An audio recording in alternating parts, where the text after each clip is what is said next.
বিসমিল্লাহির রহমানির রহিম। আসসালামু আলাইকুম। আমি অনেক দিন পরে রান্না করতে আসলাম। আমি প্রায় 28 দিন অসুস্থ ছিলাম। সবাই আমার জন্য দোয়া করবেন, আমি যেন সুস্থ হতে পারি খুব তাড়াতাড়ি। এখনও খুব একটা পুরোপুরি সুস্থ হই নাই, তবুও রান্না করলাম। আমি শোল মাছ দিয়ে, সিম দিয়ে, আলু দিয়ে, টমেটো দিয়ে, কফি দিয়ে লাড়াচাড়া রান্না করবো। এটা এখন সিদ্ধ হয়ে আসছে। আমি এটাকে হাফ ভেঙে দিব। এটা আমাদের রূপগঞ্জের মানুষ খুব পছন্দ করে। শোল মাছটা আমি ছোট ছোট করে কেটে দিয়েছি, যেহেতু আমি এটা লাড়াচাড়া রান্না করবো। কাটাটা দেই নাই।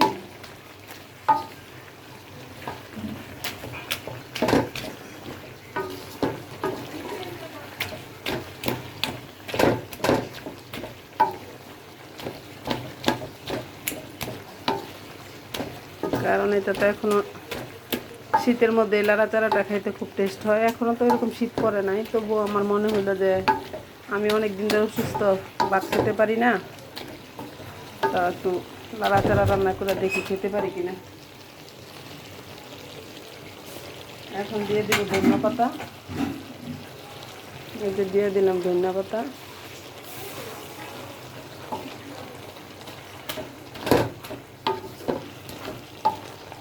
এটা খেতে খুব সুস্বাদু হয়, আপনারা এইভাবে রান্না করে খেয়ে দেখবেন। প্রথমে দিয়েছি আমি তেল, তারপরে হলো আদা বাটা, জিরা বাটা, ধনিয়ার গুঁড়া, পেঁয়াজ দিয়ে, কাঁচামরিচ অনেকটি আমি ছেঁচা দিছি দিয়ে, যেহেতু এটাতে আমি শুকনো মরিচের গুঁড়া দিয়ে হলুদ দিছি দিয়ে এটা আমি কষায় মাছটা দিছি। মাছটা দেওয়ার পরে তরকারি দিয়ে দিছি। তরকারিটা সিদ্ধ হওয়ার পরে আমি এটার যে নেড়ে চেড়ে ভেঙে দিছি। এটা আমাদের রূপগঞ্জে লাড়াচাড়া বলে। এটা খেতে খুব ভালো লাগে। আসলে আপনারা রান্না করে খেয়ে দেখবেন। আমার এটা হয়ে আসছে। এটা একটু হালকা হালকা একটু থাকলে ভালো লাগে। সবাইকে ধন্যবাদ। সবাই ভালো থাকবেন।